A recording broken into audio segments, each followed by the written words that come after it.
Hey everybody, this week I wanted to spotlight the Lebanese food bank, which is feeding people and supplying provisions in the wake of the massive and devastating explosion in Beirut. This podcast will be making a donation, and I hope you'll consider doing the same at donate.lebanesefoodbank.org. Thanks, and enjoy the rest of the show.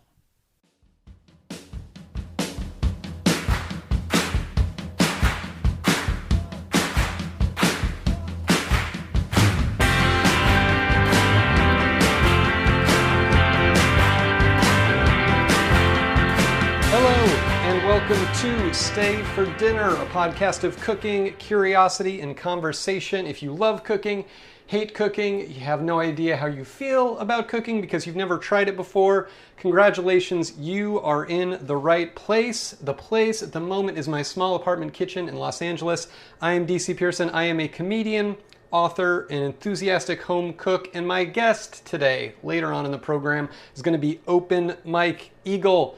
Mike Eagle is a tremendously talented and fantastic rapper. I count myself I'm a fan of a lot of the people that have been on this show. This is the first person that we're having on the show who I have their t-shirt. That I'm a fan. I've known Mike for a long time now, but I also very much count myself in just like, this is a person whose work I really enjoy, and I just occasionally get to talk to them and run into them back when running into people was a thing that we did. Mike hosts a show called The New Negroes with Baron Vaughn, who is also wonderful, who I need to have on Comedy Central, and he is the host of a new-ish podcast, like 5-6 episodes deep, called What Had Happened Was, where he interviews legendary DJ, producer, visionary, hilarious, weirdo Prince Paul about various projects over Prince Paul's storied career. I am such a huge fan of this podcast. I've been listening to it a ton, savoring it during this time, and it was a little bit like getting to, talk back to the podcast, getting to have Mike on this show. It was a great conversation. I really enjoyed it. But before we get into that, today on the show, I am going to be making a recipe that I'm as excited about this recipe as I am having Open Mike Eagle on the show. It is a recipe I've been making for a really, really long time. If you're a fan of the show, you know I have a professed love for chicken, and I believe this is my favorite chicken recipe. It is crispy chicken thighs with lemon from Canal House, and specifically written up by Food 52 as part of their Genius Recipes series. A little bit from the head note of the recipe. You don't sear, and you don't roast, and you don't grill. You don't do any of the things we're taught to do to chicken. Instead, you lay the chicken skin side down in a barely hot pan, then you leave it mostly alone for about 30 minutes, flipping only once. The skin becomes impossibly crisp, and it's true, and it is so fucking good. I also credit this. I swore unnecessarily here. That is how enthusiastic I am about this recipe. If you like chicken, you will like this recipe, I promise you.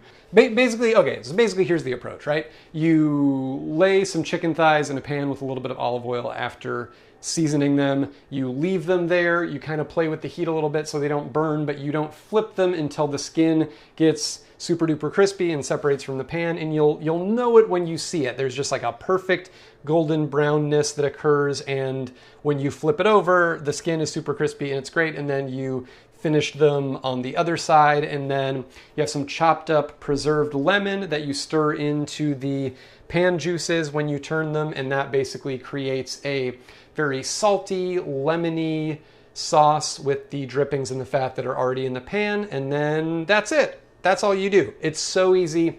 It's so good. I love it. You can serve it with just about anything, and as they note in the recipe description, you can make variations of it, such as sherry and mushrooms or bacon and olives. Early in quarantine, I don't know if you remember, there was that period where everybody was sending around like old-fashioned chain email about what are some recipes? Send me some recipes. Everybody's cooking up a storm, and this was the one time I participated, was to send this recipe to my friend Gregor, and we were just talking this week, and he was like, now this is however many months into the pandemic, and he was like, I like this recipe so much that I'm now a little bit sick of it. Like, I need a little bit of a break. That is how many times I've cooked it in the last 5 months. I don't want to hype it up too much, but it's really, really good. He calls it the crispy chicken. I think he makes it with like the sherry and mushrooms or the bacon and olive variation, which you can totally do instead of the preserved lemon. If you are looking for preserved lemon, oftentimes I feel like if it's not in your local grocery store, you can find it at Middle Eastern grocery stores, Mediterranean grocery stores. You can also, they'll often have it in the olive bar at Whole Foods. At least that's where I've encountered it previously. We're going to be using some, Haley made a preserved Buddha's hand earlier this year. Buddha's hand being the citrus that doesn't really have anything but rind. Like, there's no interior to it. It's pretty much all zest, basically. She made a preserved Buddha's hand, so I'm going to be using that in place of my preserved lemon. It's zesty. I mean, it's accurately named for something that you can just use to zest. It's extremely zesty. And then I'll probably be serving my chicken with some potatoes and just a kind of a classic tomato and cucumber salad that I like to make with a little balsamic vinaigrette. But you can do it with whatever. It would be great over rice. It would be great with a little bit of bread on the side. I mean, everything would be great with rice or a little bit of bread on the side. What am I saying? But this in particular. So let's do a quick check of our ingredients. 1 tablespoon of olive oil, have that. This recipe serves 4, so it calls for 8 bone-in chicken thighs. We are 2 people, so Haley and I are just going to be having the 4 chicken thighs. Salt, fresh ground black pepper, the rind from half of preserved lemon. Like I said, in our case, we have some preserved Buddha's hand, finely chopped, so we'll be chopping that up, and then lemon wedges for serving. And that's it. That is all. And it says bone-in chicken thighs. I don't know why you would have bone-in skin off chicken thighs, but you're definitely going to want the skin on. That is a huge, huge part of this. If you're at home and your mom is like, oh, well, you want to make this, and your mom is like, we have skinless breasts, will that work? It won't. I mean, it'll, you could still make them and they could still be good, but this recipe is really skin forward. Is that gross? It's true. So let's get into it. Before we do anything else, I'm going to heat a skillet. Calls for a large, heavy skillet. We have a cast iron, like a medium cast iron, because I'm cooking 4 thighs. If you were going to do more, you could do multiple skillets, or, like a really large one. I like this medium, like 10-inch one, because the heat is very even. And one thing I would say in the recipe is it says basically you can salt and pepper them right before you put them in the pan, and that works totally fine. If I had had my druthers, I would have maybe salted them earlier today. But one thing about this podcast, and actually cooking and making it a podcast, is oftentimes, if it's a weekend, when I do the record, I kind of switch into like work mode in my brain, and there's something in me that resists wanting to do anything for the podcast earlier in the day than I have to, because it's work and it's the weekend. So if I had it together, I maybe would have salted these a few hours early, because then the salt sort of gets in there. But the nice thing, especially about doing it with preserved lemon, is that the sauce ends up getting very, it's like a nice salty sauce. Not overly salty, but you understand. So we're going to hit the chicken with salt and pepper on both sides. Okay, and now halfway through seasoning my chicken, I'm going to do what I always mean to do, but forget to do, which is grind myself out a little bit of pepper into a dish before I have to sprinkle it on the chicken, so I don't have to handle the pepper shaker with my gross chicken hand. Then in our skillet over medium heat, we are going to put in like a tablespoon of olive oil. Maybe even a little more than I meant for it to be. And I'm trying to put the olive oil in at the very last possible second because I'm worried about it burning and getting acrid. And I'm going to add my chicken.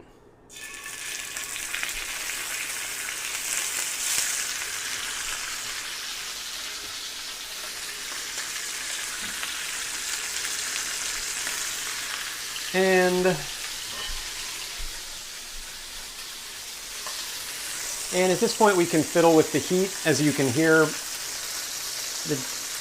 mine is sizzling pretty aggressively. I may have a little too much oil in there, so I'm going to turn the heat down. I mean, it's going to be on for a while, and I've got my heat down to almost like a medium-low at this point. But I can just keep an eye on it. So we're going to set a timer for, it says 15 to 30 minutes. I'm going to set a timer, set it for even just like 12 minutes to start with, to check it at. And then, while we wait, I'm going to chop up that preserved lemon, or in my case, the preserved Buddha's hand. Or you could use this time to chop up any old thing that you're going to use to make the sauce. Olives, bacon, mushrooms. The world is your oyster.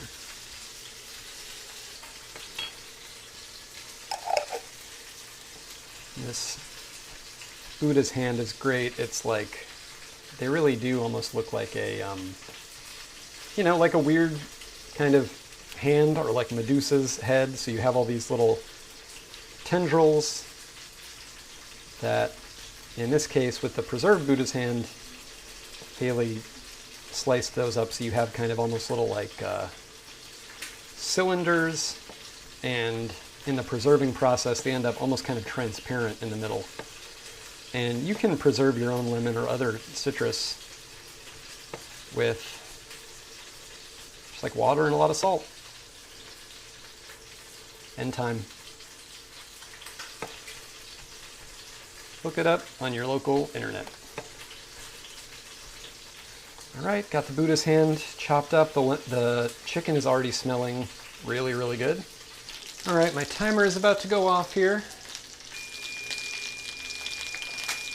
letting me know that the thighs have been on for about 12 minutes. I'm gonna check the skin for the first time to see how it's doing. It's okay. Could be a little bit browner, so I'm gonna keep them on there for another, let's say 3-4 minutes. And one thing to be aware of, mostly because some just hit my eyelid, spatter. This is a little bit of a spatterer, especially when you're messing with them or moving them around. Nothing an eye patch can't fix. Oh, and I would say when you're turning the thighs over, tongs are definitely your friend.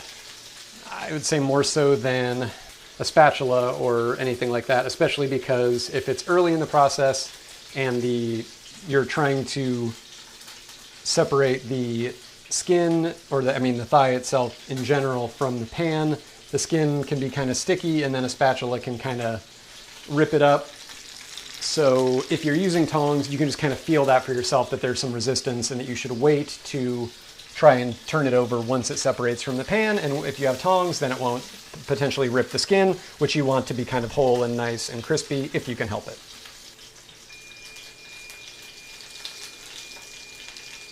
And the timer just went off again, so now it's been a full 15 minutes. I'm gonna check on the skin status.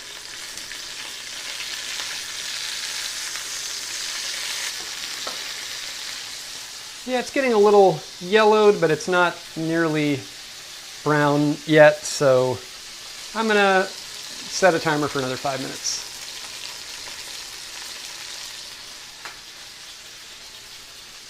And my timer just went off. You may not hear it because it went off the exact same time as our extremely sensitive smoke alarm, but I'm gonna check them again.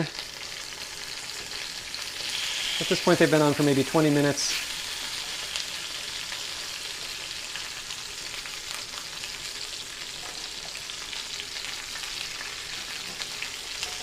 They're getting there okay. At one point I rotated the skillet because if your burner is anything like our burner, sometimes it doesn't heat completely evenly, so usually the top of the pan gets a little more heat than the bottom, like the part closest to you, like the you know what I mean? Like the bottom versus like the top, the furthest away part from you.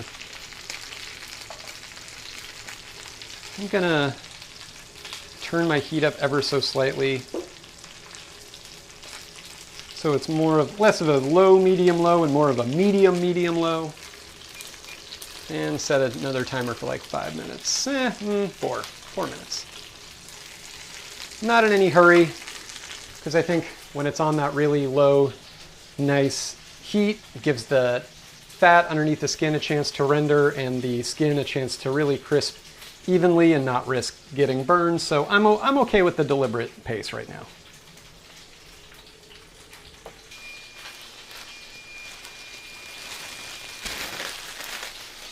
All right, timer just went off again.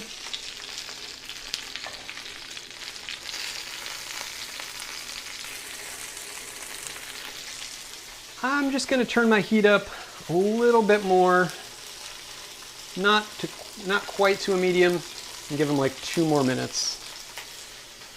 2 of them are a little more where I want them than the other ones. Want them all to kind of be at the same level.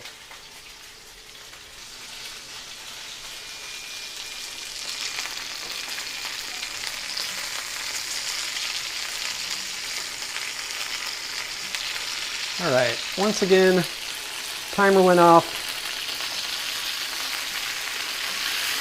I'm flipping them just to see the skin all together, kind of check them.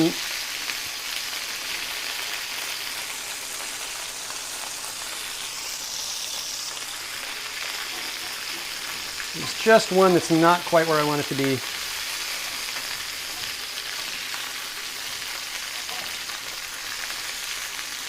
Give them 1 more minute. All right.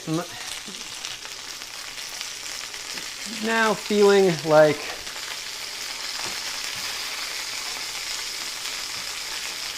skin's in a pretty good place where I feel comfortable flipping everything. And then all of these drippings that we've accumulated can take I'm going to take the preserved Buddha's hand or the preserved lemon or whatever the case may be and stir that in just kind of around the pan. One thing that's nice about my pan not being super crowded with just the 4 thighs is that I have a lot of room to do this. Previous times when I've made this for more people, it's a little bit trickier to kind of get it in there and get it all stirred around. And just something to be aware of, this is going to be splatter city, so just watch out for that. Aprons recommended.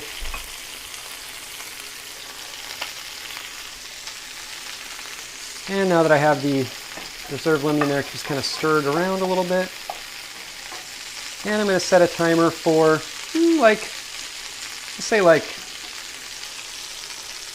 8 minutes. So yeah, we're going to be cooking this just until done.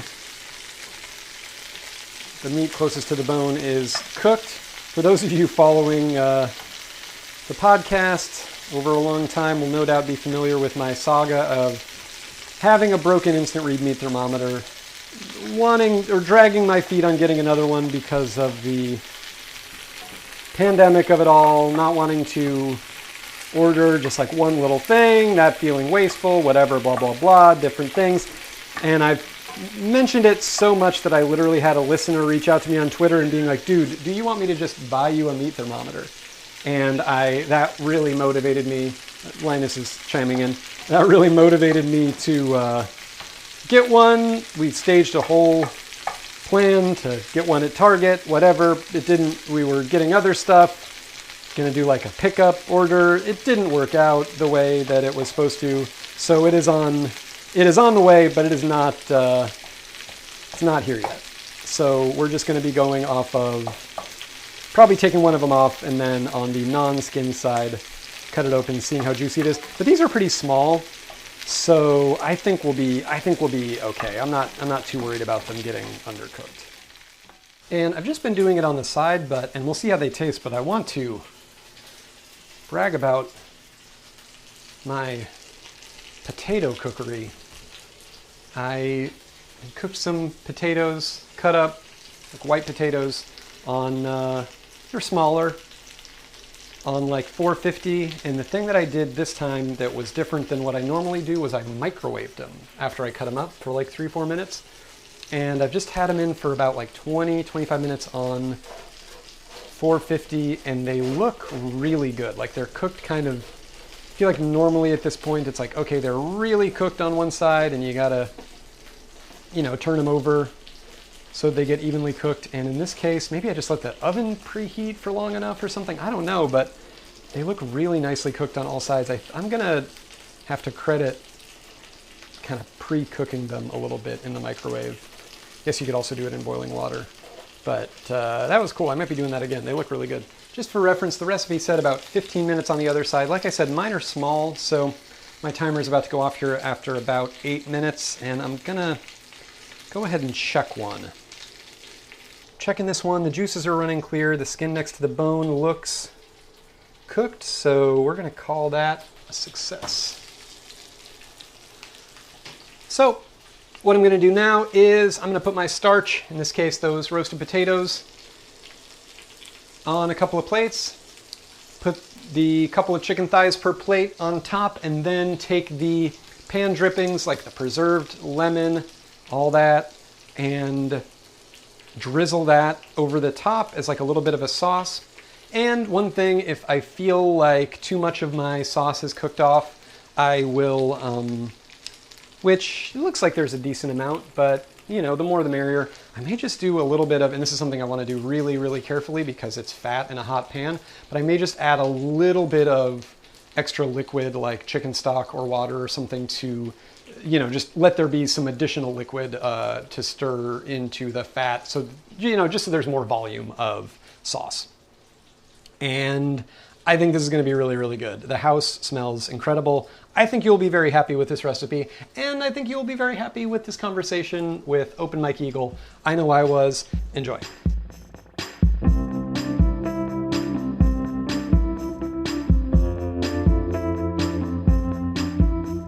I do genuinely wonder, though. I took it in to try to get it repaired, and there was like liquid damage. And I was like, well, I can't remember spilling anything like on the keyboard or whatever.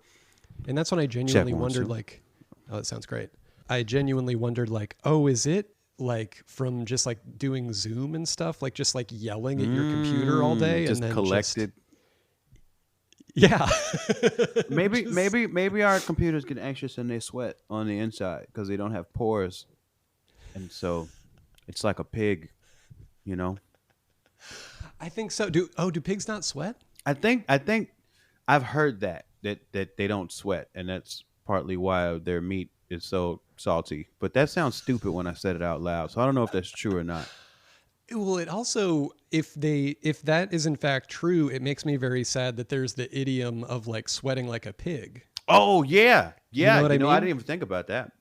Because then it's sort of like, oh, not only do they not sweat and they have to go through that and just being super duper hot all the time and having no way to get rid of that heat through sweat and the other ways that we do it, but also that they are like, I guess it's not us getting rid of heat, it's us like cooling down. It's like a cooling mechanism. Yeah. So it's like not only do they not get to do that, but then they get associated with the worst of sweating.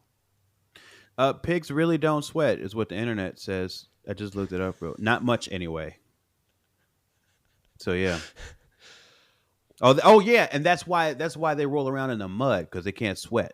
Oh, okay. So we're like exploding myths here already. Yeah, man. We're trending into Mythbusters territory, and I haven't even officially started, but I will. I will.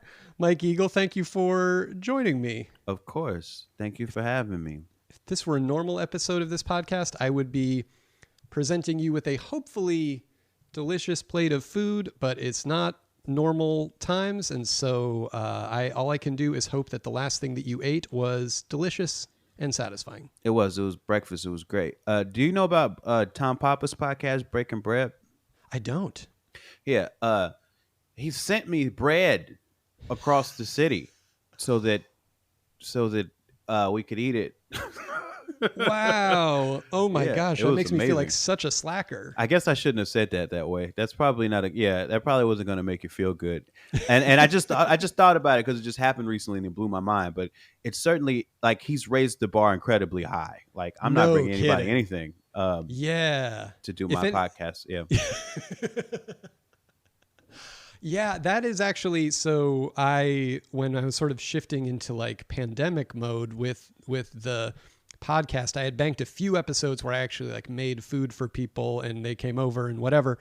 But then when we shifted into this mode, I was just sort of like, well, I guess I'm just going to like make food and then talk to people and they'll sort of be two discrete segments for right now. Mm. And Haley, my wife, was like, oh, you should like make people food and like if they live in LA, you could like bring it to them. And it was early enough where I guess we still know very little about the disease, but it was early enough where I was just like, I don't know if food is safe or I don't know if Yeah. whatever. And now it seems like the consensus is kind of like, yeah, you can get delivery and stuff and you can drop stuff off for your friends. And as long as you handle it safely and aren't actively wheezing into it the entire time, it's probably okay. But so I should think about that, but it is at this point just enough to make an audio file every That's week. yes. It takes a lot of self motivation to get things done these days. So I don't know how Tom Papa manages to not only do podcasts but bake bread and send it to people. He's operating with energy reserves that the rest of us don't have. No kidding. Oh, good for him. That's well, yeah, I got the gauntlet has been laid down or the loaf has been sent across town. So my first question to you would be, where does cooking fit in or not fit into your life at the moment? I make breakfast for me and then my son when I have him. Make breakfast, and that's really the only like guaranteed meal I cook every day. Um, from there, it gets very scattershot.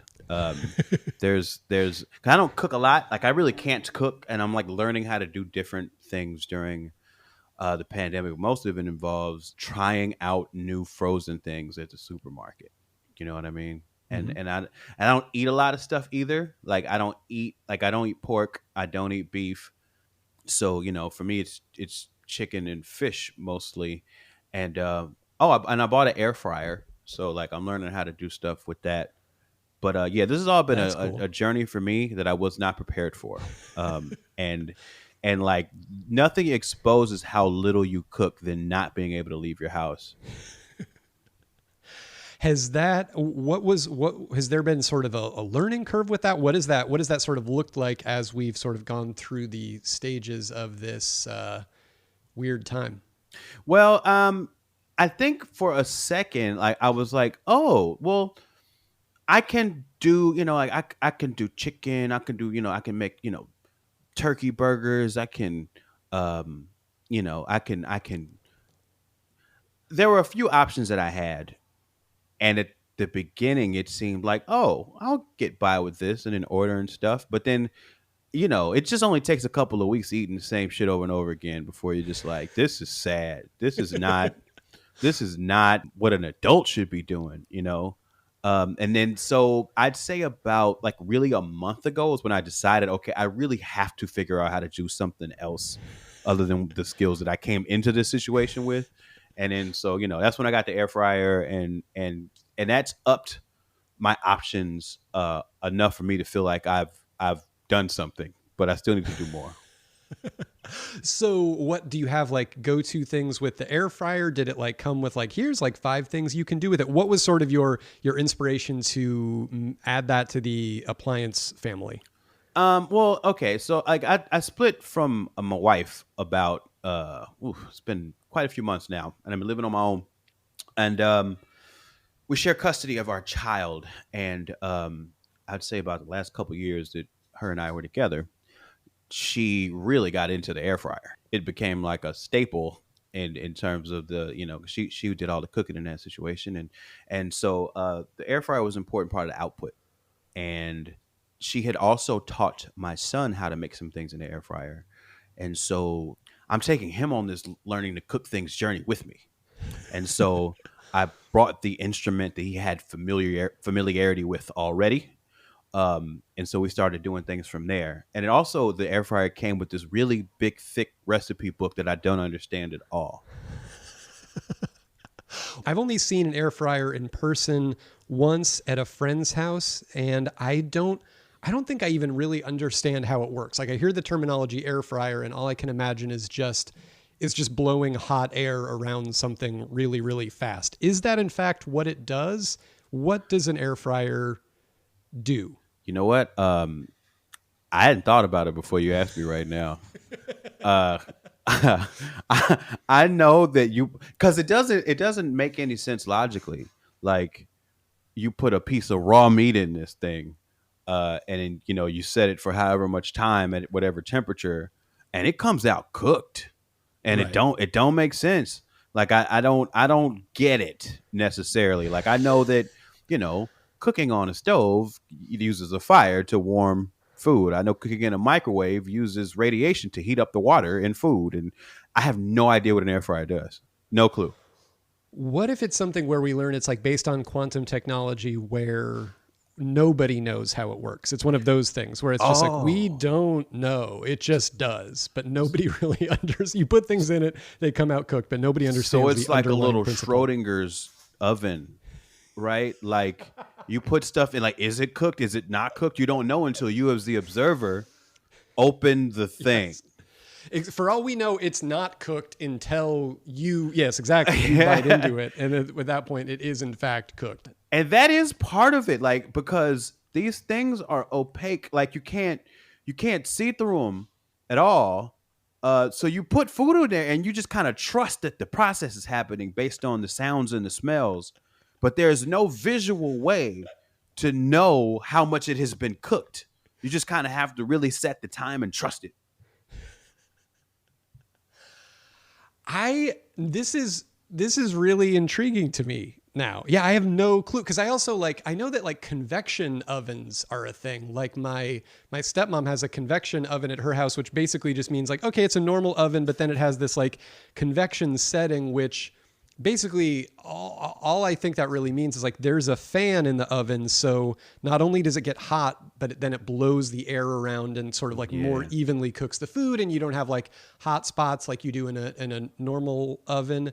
And I guess this just shows the limits of my scientific knowledge and imagination, that I can't imagine an air fryer as anything different than that, but I feel like it must be, otherwise it would just be a convection oven. Is it just a triumph of branding? It's definitely more fun that we don't know, I'll say that. It feels different though.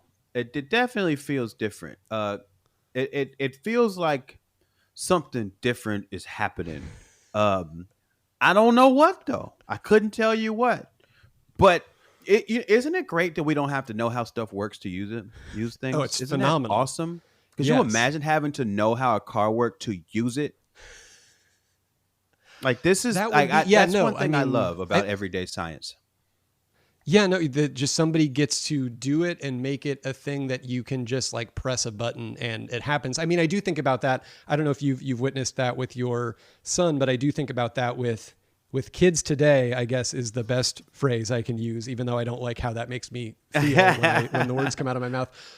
But when you see a kid with an iPad, just watching Peppa Pig or whatever, or maybe that's 5 years ago. I don't know what kids with iPads watch now, but YouTube.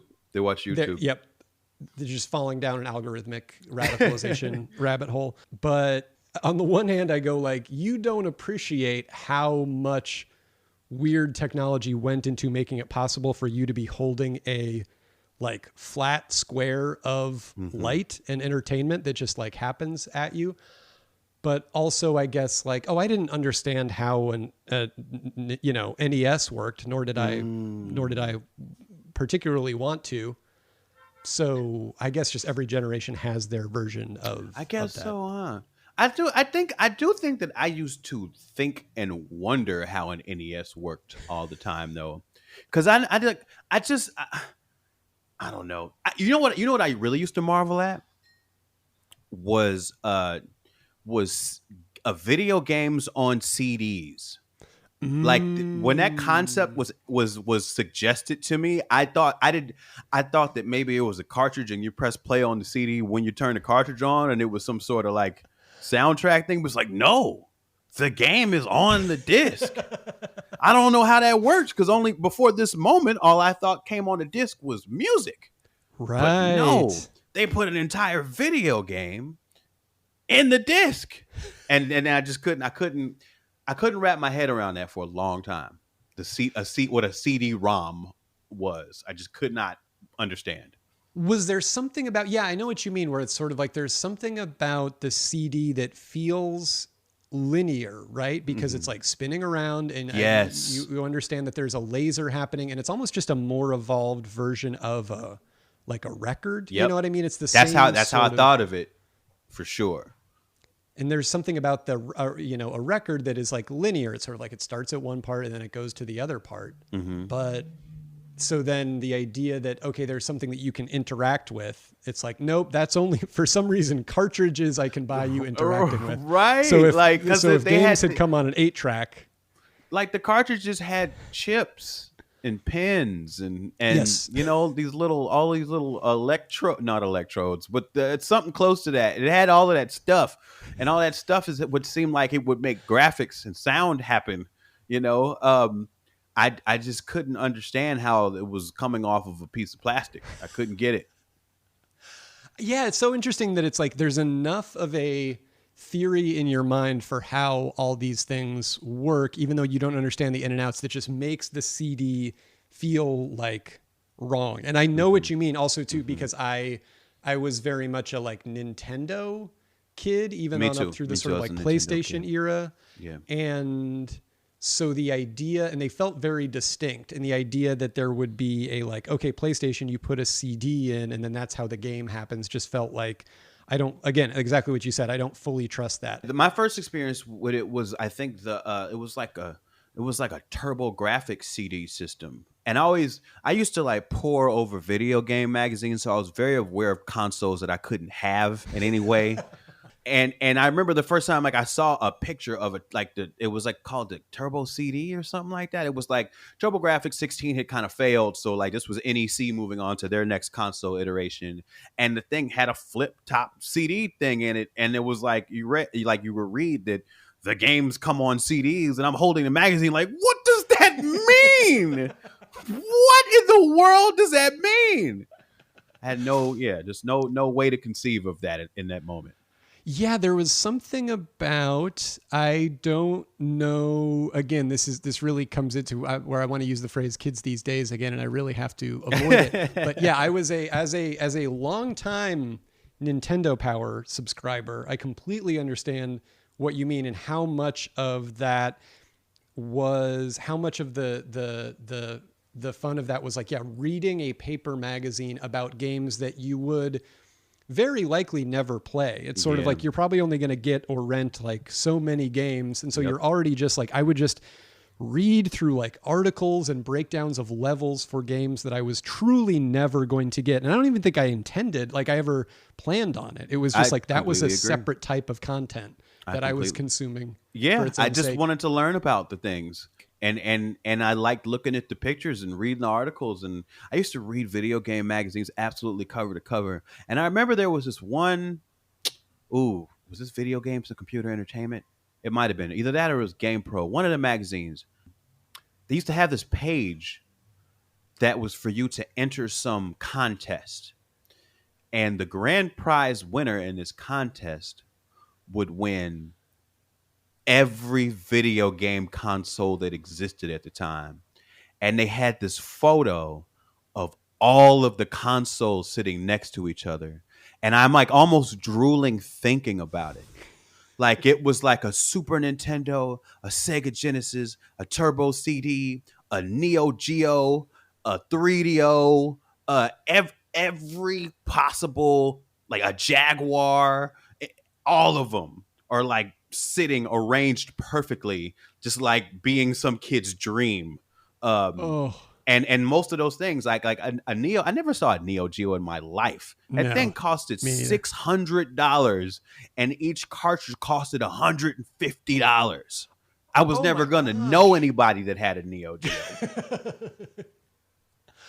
No, yeah, but I feel like I don't think I ever saw that ad, but I can picture it so, or the contest, but I can picture it so well in my head, and just like feel the amount of like kid you just want when you're a kid, and you just want something so badly that it feels like you almost feel like the amount that you want it is going to somehow make it Yes, happen. I know exactly what you mean. It's just like where like like I am seeing this and I want it so much that this has to happen. Like I am going to be the grand prize winner. I am imagining myself playing with my Neo Geo and Final Fight and the big control, all of it. It's all happening in my mind because of course I'm going to win all of this because I want it so bad. Yeah, like it just can't not be. I think my version of that was a arcade console of Street Fighter 2. I believe was console. Wow. on offer in Nintendo Power, or was a contest in Nintendo Power. And again, just going like, even now, I haven't thought about this in, I mean, maybe since it happened or didn't happen, but just, I can just imagine, I can just feel that feeling of being like, this is where it's going to be in my room. We'll move the bed over here. There you go. And I'll just like have people over, and I'll just be playing it all day. And am I going to need like a little thing of quarters that I can feed in and constantly cycle through that way? And just knowing, like, just wanting it so badly that it is like, you can read the thing and be like, okay, many will enter, few will win, or whatever. And you can read like the odds of winning, and you can like insist to your parents, like, we have to send this thing in, and they can see how excited you are. So they're like, okay, I mean, probably not, like these are the it's really low odds or whatever. But you just know, you're like, you can read a thing that's like, it's like 1 in 100 million or whatever. And it would be, especially like for that grand prize, because there were like prize tiers, but for that grand prize, I do think the odds were literally like 1 in a million something. Yeah, I think there being tiers was maybe part of it too for me, because I remember feeling like, okay, even if I don't win the arcade machine, I was like, okay, you know what? I'll walk away from the table at just I win Street Fighter 2 for Super Nintendo, because I didn't have it, and I don't think I was allowed to, like, I wasn't going to get it for Christmas or something because it was a fighting game, and I wasn't allowed to have fighting games. I could just play them at other people's houses. Damn. But I know it was tough. It was one of those weird, like, where you just think about the idea of your parents, or my parents in particular. My dad was, I think my dad got our first like NES. It was like a sort of, he was kind of techie, but I think after that, like neither of them were super into video games. But I just think about my mom being aware enough of video games to make that distinction. Do you know what I mean? To be like, Yeah. oh, you know? Because I think about my childhood, especially compared to my son's childhood. I could play anything on a Nintendo cartridge. Anything. Like if they had Nintendo porn, I could have gotten away with it. No one would have ever known, because like I would be in my room playing and nobody cared because I was holding the controller and playing the game. You know what I Right. mean? Like it could have been an 8-bit like death sex orgy game, and no one would have been the wiser. You know what I mean? Where I think about my son's childhood, and like we're like, we've been very stringent on, and we've had to like introduce or give him access to games in stages, where like now he can pretty much fully play anything short of like you're running around with a lifelike assault weapon killing human beings. Like he can't quite do that, but like there's a lot of like first person shooters that were like with fantasy elements. Like he can do that kind of stuff. He can do like bows and arrows, like, you know what I mean? Like that sort of thing. He just can't do full on like, Vietnam, you know what I mean? Do you think that the fact that you were growing up, now it's sort of like, okay, this is going to be a like second generation kid who plays video games. Do you feel like your own experience or I don't know if your ex-wife played video games growing up, but like your guys' experience with media has kind of informed how you approach it. I don't think hers as much as mine because she didn't play that much, and I don't think she brings a lot of her experience with games into how she, um, her relationship with him playing games. Whereas I often think about this, like, I'm very nuanced with it because I think that, and for what I just did, the hyperbole about playing, a porn game, uh, a second ago aside, I do think that if games looked how they look now back then they would have been inviting more attention. Mm, I would have invited more scrutiny into what I was doing if I was playing a very lifelike first person shooter with 360-degree motion and like, and when you killed people, they exploded into, blood. And, I do think that it being 8-bit, mostly like side scrolling stuff, made the shooting games I played a lot more palatable. It made them look a lot more like fantasy, even if it was like Metal Gear or something. You know what I mean? right. It didn't look like, it didn't look like Saving Private Ryan. Whereas I think that informs the games for this generation, where like we kind of have to legislate based on what are you embodying in this game? Because Right. whatever it is you're embodying, like you see it very clearly, and it's made to be very immersive. Versus like when we were playing, things were a lot more simpler. You had to use a lot more of your imagination to make it really feel like you were in a distant land doing something other than what you do every day. Yeah, I do think, and there was something to that as well. Like, I don't know, I feel like I would go, I don't even know how to describe it, but like if I was playing a game, it's almost like, it's sort of like, okay, the game has its like story and its whatever that it's doing or its thing or its representation, but for whatever reason, I'm bringing like an extra layer of it to the game, or an extra layer of sort of imagination or narrative, almost because I have to, Mm. because it's not that representative. And I wonder if it's because it wasn't that representative, or if any kid is going to do that no matter what, or if it just be, I genuinely don't know. And I think about it compared to how the sort of like compulsive way that I would play some games growing up versus now the things that I do sort of like compulsively with electronics, which is basically just like, scroll through Twitter and freak out. And I think about like, oh, I don't think I have that same relationship anymore with, like, it's not like I'm scrolling through Twitter and there's this like sort of imagined, I'm bringing a lot of other stuff to it. It's, if anything, it's sort of like I'm just completely in its thrall. I guess what I'm trying to say is I feel like I'm more the panicky version of what video games do to kids now with social media than I was as a kid playing video games. Right, If like that makes any sense. if you were like you were now, I mean, if you were like you were as a kid now, you would be like imagining yourself jumping from tweet to tweet, like slashing the ones that you didn't like down with a magic Yes. sword. You know what I Yes. mean? Like, Yes. and right, like that sort of imagine. I don't see my child having to employ that a lot either. I think it's so immersive that he doesn't have to. And I don't think I see him using his imagination in quite the way we used ours at all. I think you're right. Like there's too much information, and they're so stimulated by the information itself. They don't have to like wrap an extra layer of colors around it from their mind. You know what I mean? I think it's just too Right. much there already. Yeah. Huh. I mean, how do you feel about that? I don't love it. I don't love that. I do notice that when he plays, when he was allowed to have friends, when he played Sure. when he played with them, they used their imaginations. You know what I mean? Like they Mm. made up stuff. Like and like that's the stuff that I'm glad like still persists. But um I know that like so like I used to watch a lot of pro wrestling as a child, and so I had giant stuffed animals, and I would we would have matches. You know what I Right. mean? And I would pin Yeah. them and do things to them, and like that was all of that was me.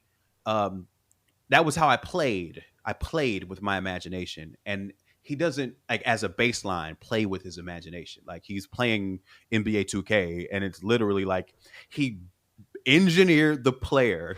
You know what I mean? Like right. from name to size to their dunk package to their dribble moves. He has completely invented a grown man who is inserted into a like very lifelike NBA, and he doesn't even really want to play the story. The story is boring. He likes to play the games. Like he likes to get in games and try to win games against oftentimes like real adults who he's playing across the country. You know what I mean? Yeah, I mean, I guess that's like on the one hand, that's cool. Or I imagine like what I would have wanted from a game as a kid is everything you just described, right? Mm-hmm. Like you get to control all this stuff. You get to like figure out your characters, all of their attributes and how they look and everything. And you're Right. completely in control of that. And then you get put into this completely immersive, cool world. I mean, I remember, it's sort of a cliche now, but it really is true how everybody growing up had a friend who like claimed to have a cousin that worked at Nintendo or Sega or whatever. Yeah. And was always sort of like, oh yeah, he has a thing where, and then you go and you're just like in virtual reality and it's so whatever. And it's so like, you were just sort of, you did really hold up, I guess, just reality, things being completely photoreal as the optimal way that things could get. But I am definitely like aware of or have played like, some games where it's like, oh, this is, Stardew Valley, you know what I mean? Like games where it's sort of like purposefully evoking a like 16-bit sort of thing. And on the one hand, it's because that's the type of game that one person can make on their computer Right. now. But I do think of it in terms of like that reminding me in a weird way of sort of like the like garage rock revival of the early 2000s or whatever, where it is sort of like people going like, yes, we have the ability to make things that are different than this, or we're being offered things that are bigger or more immersive or more whatever, but we're actively choosing to make things that are more lo-fi, because it's a little bit more democratic, like more people can make things that sound that way. And then also I don't know, like there's something about it that we like, I guess. I don't know. There's a similar thing, and this is back on my kid and his consumption habits, but it's reminded me that he truly upholds the cliche of like I pay a lot of money per month for YouTube TV so I can have live TV because for some reason in my mind that's important. And I have all, I have Hulu and Netflix and, everything, Amazon Prime, and he spends 75% of his viewing time watching YouTube. And it's to me, it's similar to what you just said, where like there's all of this stuff with this really high production value, like cartoon stuff that's marketed towards him. And he likes some of that stuff. But what he really likes to watch is somebody on YouTube talking about this stuff. Right. Like that's what he wants. Like he wants that kind of like direct communication relationship with a person, like with a personality on YouTube. Like, and so, there's presenters of video games that he watches, even if he doesn't like the game they play, just because of who they are. How does that make you feel as I guess, like, what do you think about that, both just as like a parent of somebody and then also as somebody who like makes media for a living, both like TV and music and all of these different things? Like how does that make you feel?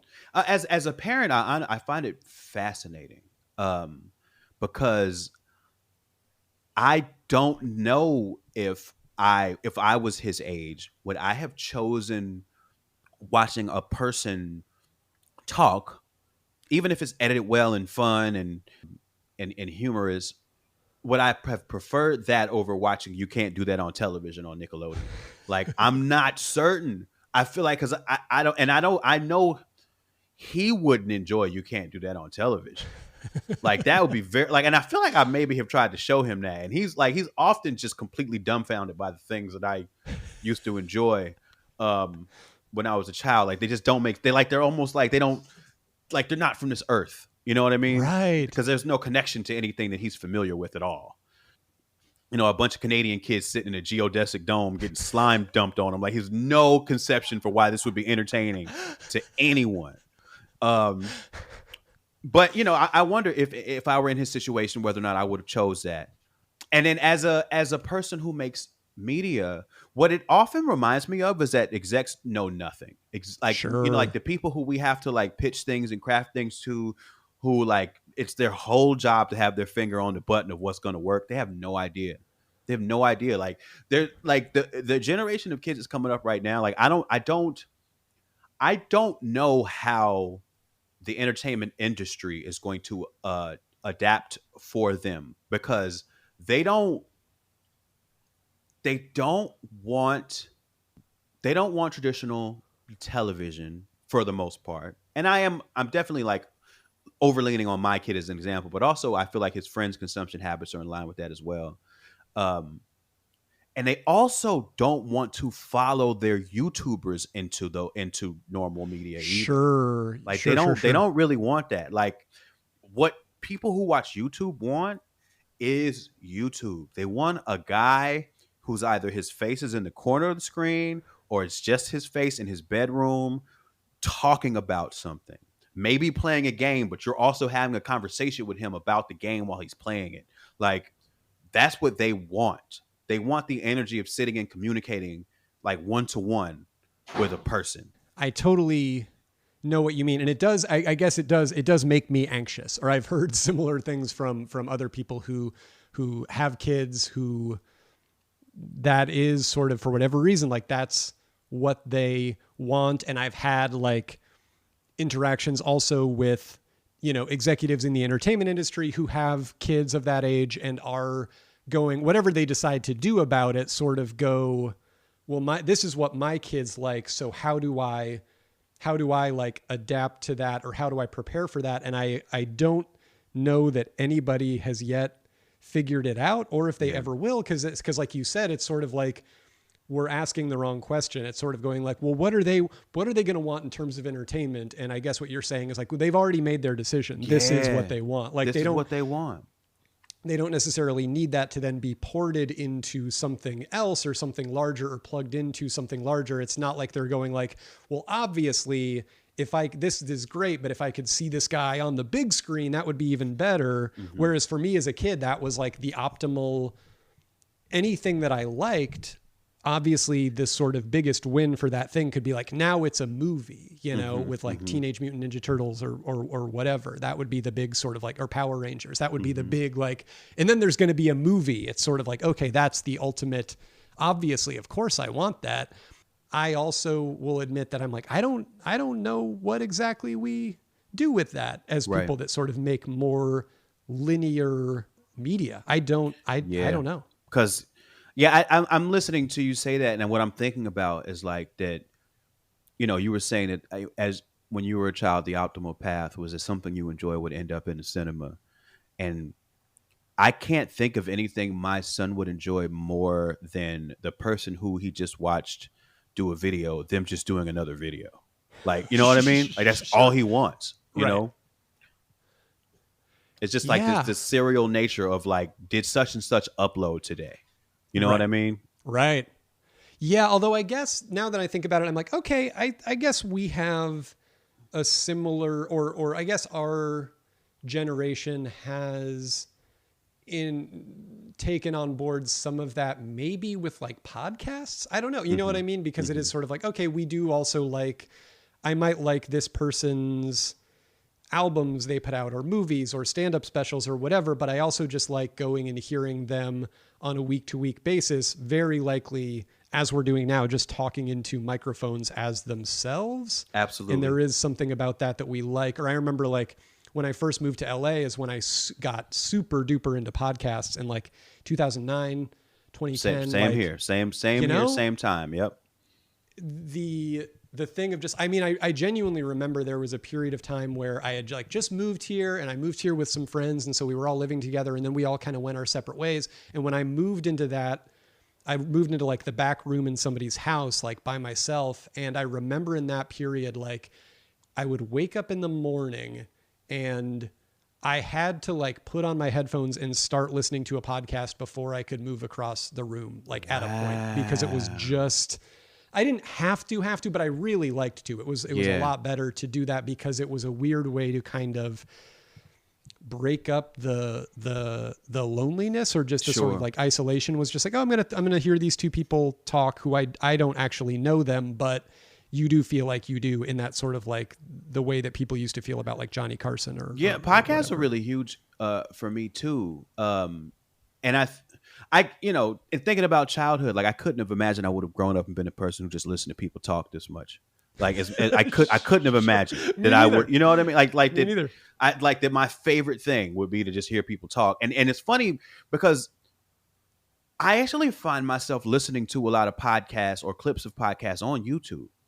Like that is like most of my search history. So most of my recommended is clips of people's podcasts that are on YouTube, because like that is one of my favorite. Like when I'm driving, I'll just throw, like, you know what I mean? Like that's what I'll throw on. It's like, oh, like a lot of clips of podcasts and a lot of like one person sort of rambly video essays. Sometimes really tightly scripted, sometimes just somebody off the top of their head talking about a topic. That is the majority of like my audio consumption. I listen to that more than I listen to music. And is that like a guy being like, here's why the Rambo franchise is secretly the best, whatever? Or is it, or like weird things you like never knew about such and such? You know what? It runs the gamut, honestly. I will say the majority of it is informed by me looking to hear people talk about stuff that I like already. Sure. You know what I mean? So like comic books, movies, music, just stuff that I'm into. Like hearing people discuss these things is like very high quality entertainment for me. But then there is sometimes where I'm just like, I want to learn something weird. And so I just try to like think of something weird and so I end up listening to a lot of weird. I can fall into a conspiracy theory hole sometimes because I used to be a really big conspiracy theorist to begin with. So I like to check back in, especially when something big happens. I like to check back in and see what they're saying about it. You know what I mean? Like, you know, the Tom Hanks thing is big now. I don't know if you ever hear about the Tom Hanks stuff. No, I haven't heard about this. Please go ahead. So Tom Hanks is wrapped up in the QAnon conspiracy stuff. Him and his wife just got Greek citizenship. Okay. And apparently that's because they just made underage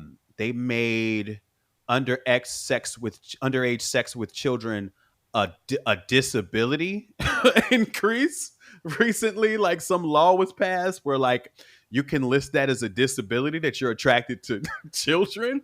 And is that part of it true? I have not like gone and like really done a hard confirm, but a lot of people are saying that.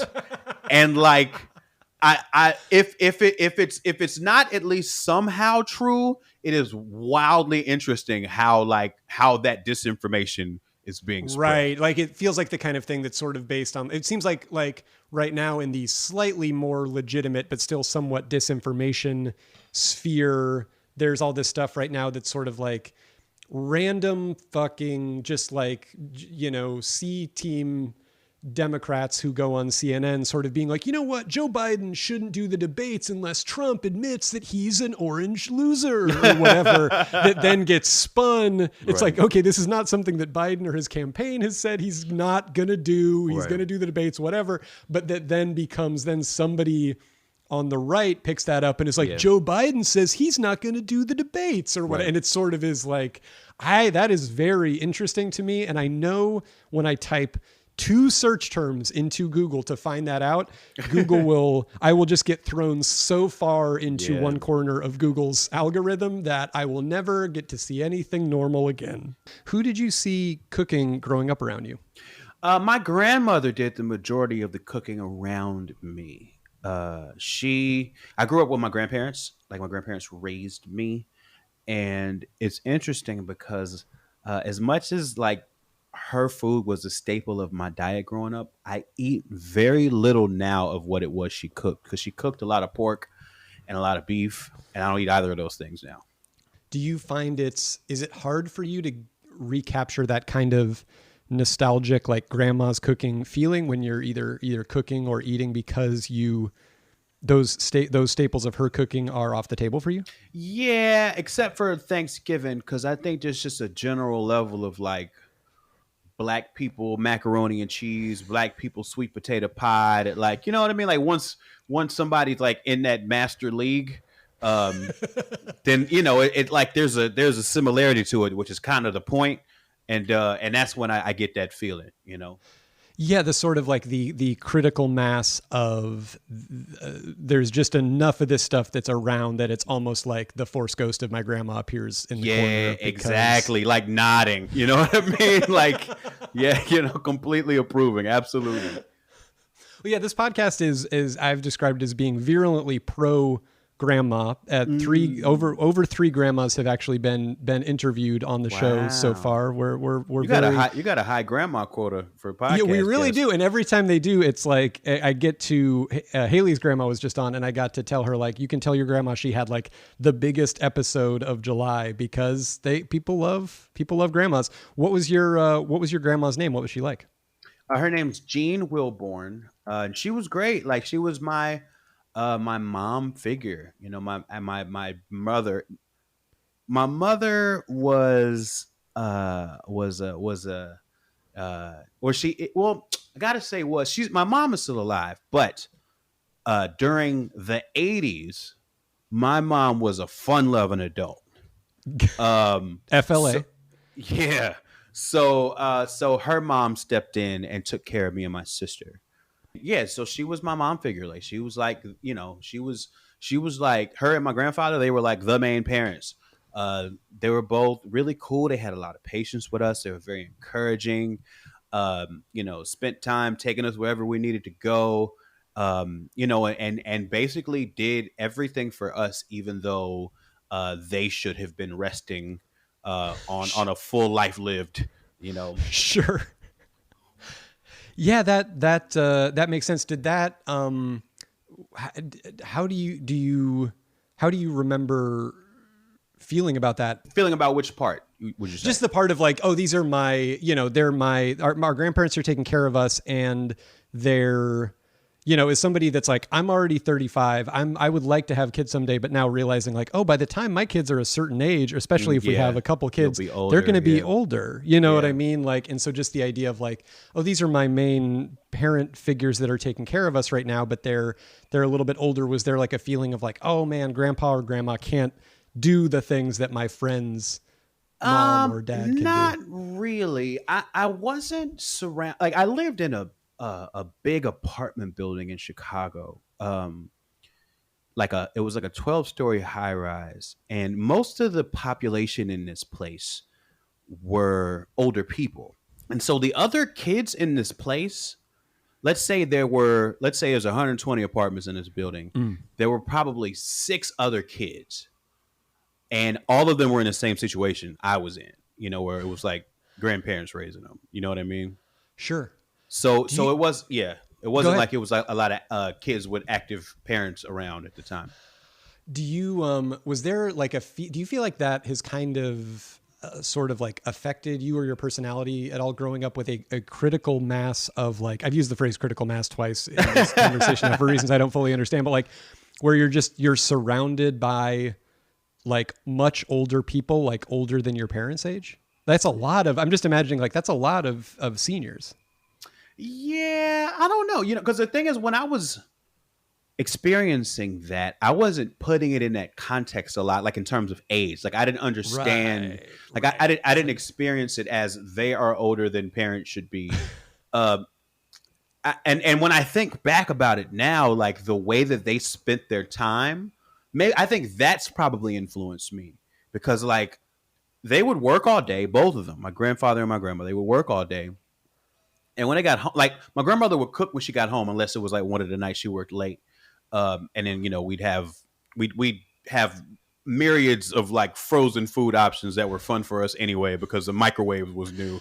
You know what I mean? So like we were be excited about the Swanson Salisbury steak because it had the little cartoon characters on it on those days.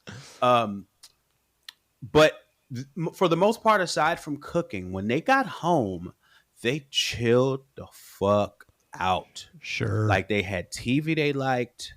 My grandmother would be in the living room smoking cigarettes. My grandfather would be in the bedroom in his recliner, just posted up watching the game. And like that was everyday life. And I feel like maybe that's informed my sensibilities a little bit, where I like a quiet house. I like to chill. Like I like to chill. Like I really, I'm not, well, even, should I say even before this or even through this, I should say. Like I'm not in a super hurry to go and be outside. Because that's just not how I was really raised. Is to hang out outside a lot. I'm an Right. You just indoors that's guy. just not yeah, that's just not like the pace of life. So you're what was your grandma like coming home from? Like what was her job? Oh, she worked at Kmart.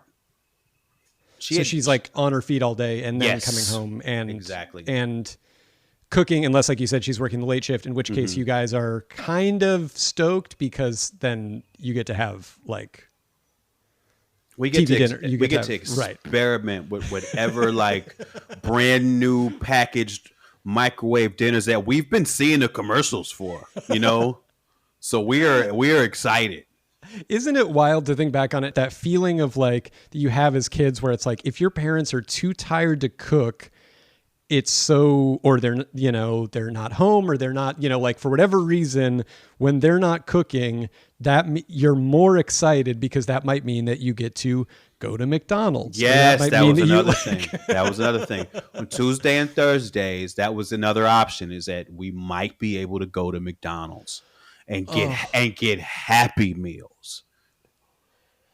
Happy Meals. It's such a specific thing where I think you had to grow up with McDonald's, but if you got Happy Meals as a kid, I think you will always like McDonald's on some level. Maybe I'm wrong. Maybe there are people out there that were excited to get Happy Meals as kids and now fully reject it. And I can imagine there are people that don't eat it. But like, I do think if it gets you young enough, you will just I am very much in this camp. You will always love. Yeah. I'll always have a soft spot for McDonald's. Like there's other fast food places that that outright disgust me. Sure. But if I have to go to one, I'll go to McDonald's. Right. And I think it's because of that. Like, because if I bite into a chicken nugget, that's the same taste from 1989. You know what I mean? Sure, that is the exact. They have not changed anything. And it might be just sliced off of the same ever-living chicken that is just constantly regenerating in a vat somewhere. It could be. It could be. I mean, that flavor consistency. It has to be some wizardry involved. Absolutely. So when was that? Because you're describing a pretty definitive break in sort of like, this is, the food I grew up on, my grandma's cooking. There was a lot of pork. There was a lot of beef. And these are things you don't eat anymore. And you're alluding also to like, I don't really eat, fast food anymore. What was the was this a gradual process? Was there sort of a very, was there like one specific turning point? The first thing I stopped doing when I was like 13 or 14, I stopped eating pork, just because I never liked it. Like I liked the way that my grandma cooked ribs. I thought those were delicious, but like pork sausage, bacon, she used to make, what's it called? Cube steak, pork chops. I never liked that stuff. Like it never tasted good to me. So like, once I was able to like kind of start making dietary decisions, I was like, I don't want to eat that anymore. And then I would say a couple years after that, I started getting into hip hop real heavy too. And there was a very, the mid 90s East Coast, like conscious rap stuff. Mm-hmm. They were all very anti-pork. So, that kind of went in alignment with what I was thinking anyway. So I just added that on top of it. And then when I was nearing the end of undergrad and college, I was like really into like spirituality and yoga and a lot of that new age type stuff. And I was heavy into meditating, and I kept reading at that point that like eating beef somehow made it harder for the spirits to resonate in you. I don't even remember the exact words, but I was like, okay, and because I wanted to make meditation easier, I stopped eating beef too, um, and then I don't know, I just kind of never really looked back, you know. Yeah, I mean, I think it's a decision that's like worn very well as time has gone on. Yeah. I'm somebody where I sort of, I don't know what it is. I think it's like, you know, obviously food and food choices are very political, and there's so many different dimensions to them, and ethical and moral and all of these different things. I'm somebody where I go like, all of the arguments about not eating meat resonate with me, but I still do. And I think I eat less of it as I get older, and as, you know, and I think cooking helps you kind of make some of those decisions and makes those decisions a little bit easier. But it's still something that I have yet to sort of fully cut one of those things out, even though I can acknowledge, like, yeah, beef consumption is definitely super duper contributing to global warming more than almost anything else, like all of these different things. But I've never been able to, I've never made that leap for whatever reason. I don't know. It's really, I don't know. I haven't. It's one of those things that I think about, and I'm like, I mean, this is a whole other giant conversation, but just things about sort of like consumer choice and how it affects the larger picture in the world. And I think just there are more people out there that are just like, yeah, I don't do that because I don't. In your case, it's like, I don't like pork. And then there was the sort of like, you had, you know, cultural touchstones and people that were saying like, yeah, we choose not to do it for all these reasons. I don't know. There's not a question here. I think it's just me working through the fact that I don't. I'm like, all of that stuff, even the thing about like, I meditate as well. And I'm like, I mean, I would give up beef if it meant that I would get to a better place in meditation, and I would get more, you know, where I wanted to go more frequently. I don't know. It's very, it's interesting. Has there ever been a point where you've been like, then I really just crave this one thing or this one, or is it like pretty much, I mean, it sounds like you never really liked pork to begin with, but has there ever been something where you've been circle? Please. And pork, not so much. Cause I just kind of don't like pork just cause it like, my memory of it is that it's just too salty. And so like, if I ever get something and it's got bacon in it, like by accident, I can tell so fast it like sucks all the moisture out of my mouth. You know what I mean? It's just like, this is not good. But the thing that I do crave for time to time, and I think about at least a few times a year. And like I said, I stopped eating beef in 2003, I think. I still very frequently crave a Big Mac. I really, really like Big Macs. I think it's got to be that there is a fold in both of our brains that is shaped like the golden arches, like from eating it as a kid or as a young adult or whatever. And I don't even mean that on a sort of like a conspiratorial sort of like GMO whatever Frankenfood level. I just mean like, I really think there is something about it.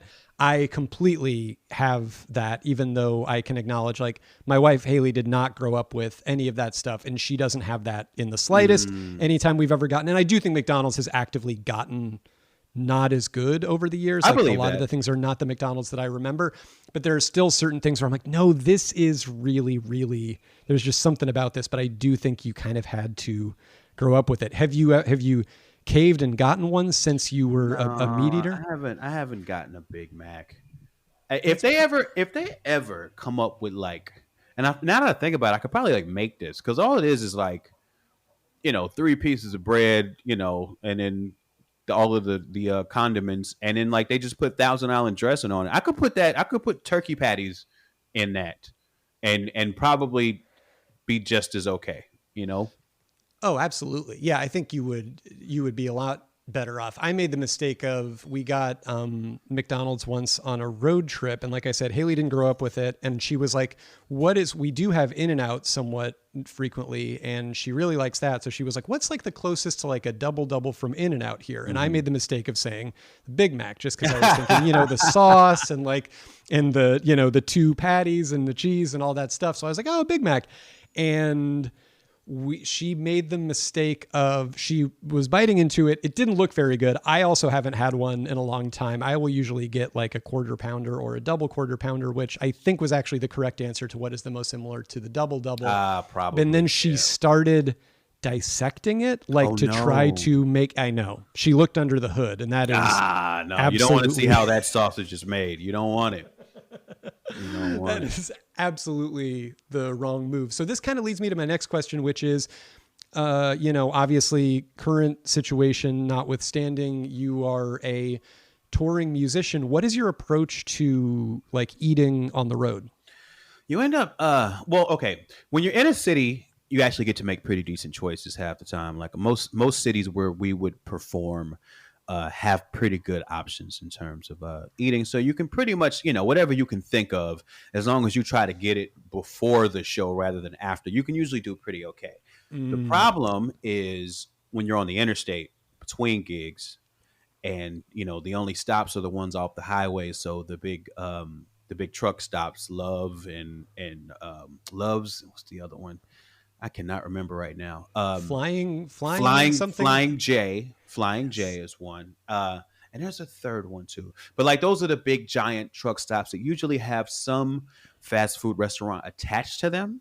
So you typically end up eating whatever that is, which is not good.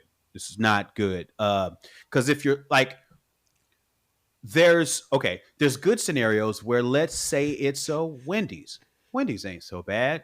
Like Wendy's is fast, but they actually cook it on fire, like it's not like all microwaved and gross. It could be a Popeyes, which is varying quality depending on where you are. It can either be really tasty or it could doom your stomach for the next couple of hours. And then they have these places like, oh man, I wish I could remember. There's this one chicken place that's at a lot of like interstate gas stations, and it's not a national chain as far as I'm aware of outside of like gas stations, but like it's you get it and you look at, because it's just like they're just serving whatever they've cooked and it's right there in the baskets, and it's chicken fingers that aren't good. They're not going to be good, and it's kind of what you have to eat because you're not going to stop again for another 3.5 hours. Basically what you're saying is you don't have like on the highway, you don't have like a sort of like bulletproof hack of like, this is what I eat at a truck stop and it's magically good. It's sort of like, it is what it is. You kind of have to make the best of what's you in have front to of you. Navigate it. I mean, the best option is typically, and I say best in air quotes, because the best option is that it's a Subway, but you get tired of Subway real fast on tour. You get tired of Subway very quickly. It loses its allure quickly. And so then you're like, Subway again, like it's not a lot of great options. What's your go-to Subway order? One of them like chicken, sweet onion, teriyaki things. It's like too sweet and too salty at the same time. I can't figure out what to do there at all. I used to be so excited to go to Subway when I was young. And I think Subway has gotten worse. I would agree with that. Yeah. So I will completely come back and edit this out if like auditioning for commercials ever come back and I'm up and I get a call back for a Subway commercial, I will dig back in the archives. I saw you in a commercial. Was it earlier this year? I was in a Best Buy commercial that was running earlier this year, but it ran really, really briefly. I would be surprised if you saw it. I think I did. I'm pretty sure I saw it. Wow. Oh, so you were the one. Yeah. I shot it at the beginning of the year and I was so excited. It was literally like the first like Monday of the year. I'm shooting a commercial already and I'm like, 2020 is going to be great. And it was a commercial. We were shooting like on the beach in Malibu. It really was like, some version of like the dream of working in show business. It's just like we're out on the beach and we're shooting a thing. And I was like, I'm definitely going to get health insurance next year. This is going to be great. And it was a commercial literally about how Best Buy will send a member of the Geek Squad to your house. No, the thing they can't do. Oh, God. It was not. I wish it had been like they were like, you know what? Let's just get one in the can about curbside pickup. We'll probably never need to use it, but. Oh, dang. I know. Yes, exactly. So that was my particular beginning of 2020, hilariously ironic in retrospect, Pollyanna-ish. Like, what will my biggest problems be this year? You had the one good day that 2020 afforded anyone.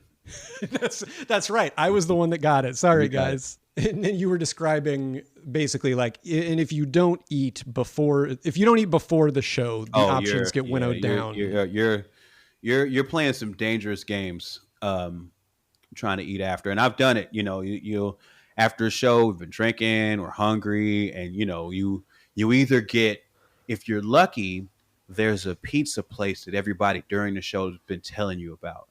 Sure. If you're not lucky, you're just the sort of like college town exactly. recommendation. There's probably like a mural of like a sort of like a mural that has like it hasn't aged super well of like, I don't know, historical figures smoking joints or whatever. Jimi Hendrix and Marilyn Monroe at the Dead at 27 cafe. I feel like that's where we're eating. Dude, you have to get the slice that's named after our football coach. Yes, absolutely. But that's the good option, and then the bad option is like you're prowling around town, and you just take whatever comes, and it's not it could be some bad stuff.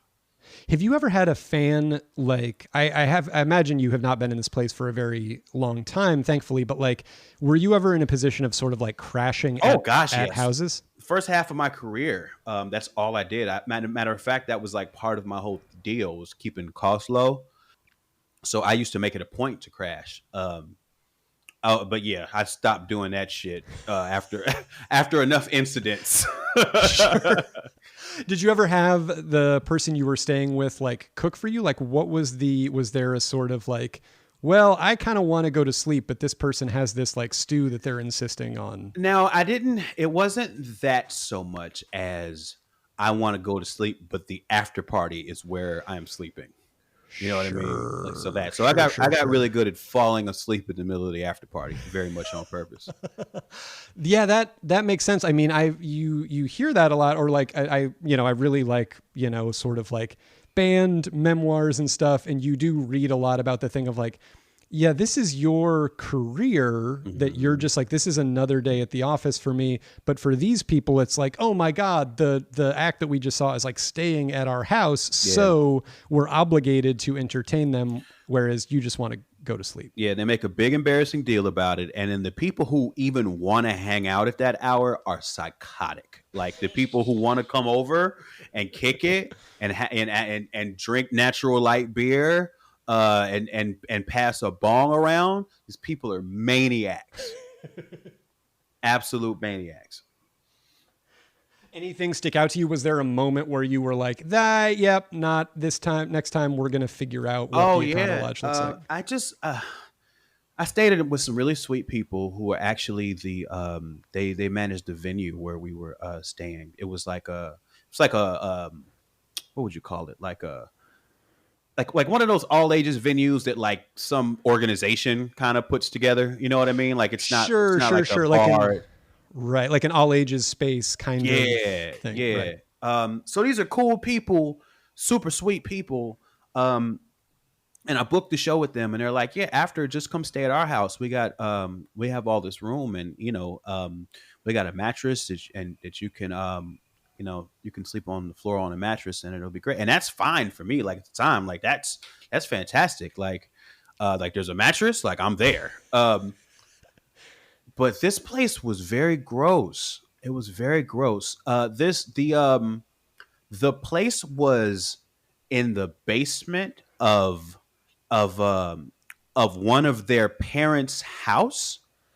The space itself, the apartment, the where I was sleeping. It was the basement of one of their parents' house. Like it was a guy and a couple that managed the space we performed at, and the space where we were sleeping was in the basement of their parents' house.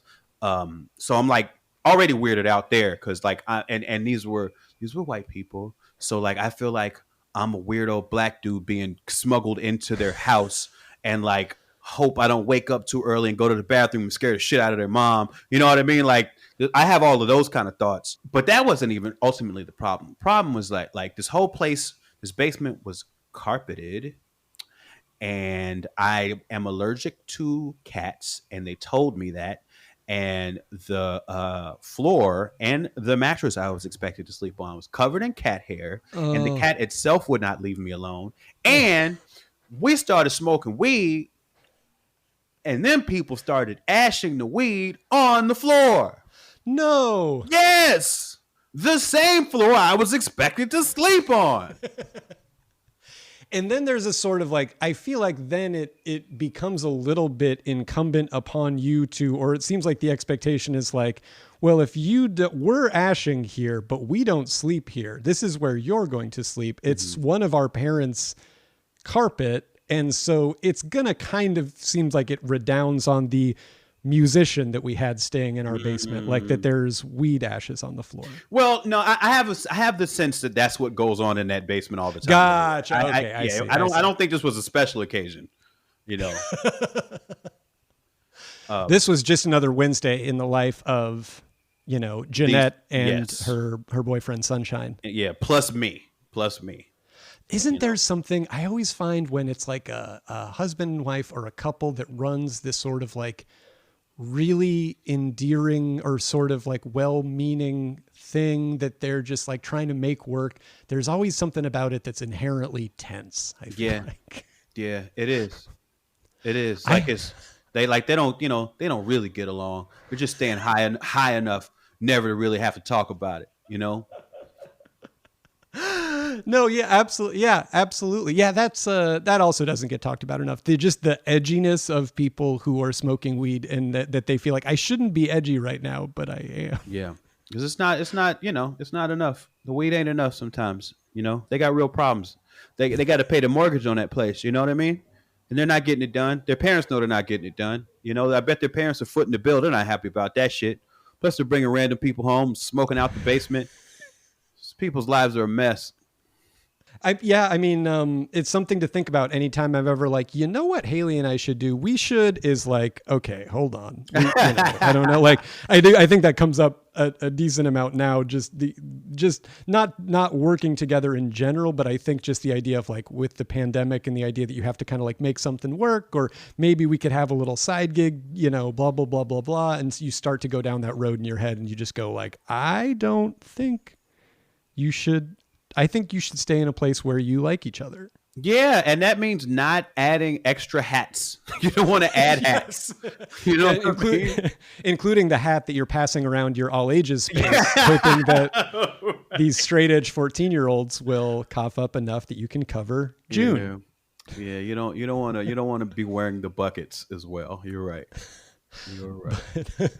But so speaking of sort of like making things work during the pandemic, you do a show on Instagram, Quarantine Drive Time Radio, with your longtime creative partner, Video Dave. How has that like functioned for you during this time? Is it something that are you enjoying the ritual of that? Because that's kind of a little bit what this podcast is for me. So I'm just wondering, what's that been like for you? Yeah, I think the seed of it was just like something that I felt like people might need, because the whole conceit of it is that every day we're coming on the air to tell you what day it is. Because I come from being an independent musician where like days never mattered anyway. Like, so I already knew that life, and I knew a bunch of people were coming into this life, and I figured they might need, some help.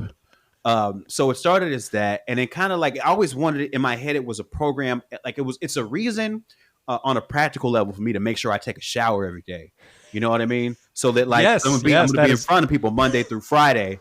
Like right. I have to be wearing different clothes, and I have a co-host who has to be seated kind of close to me. Like I have to make sure that I don't smell like death. And it is also low key a vehicle for me to do karaoke where every turn is my turn. And why not? Yeah. People are with it. People are down, man. They let me sing my songs.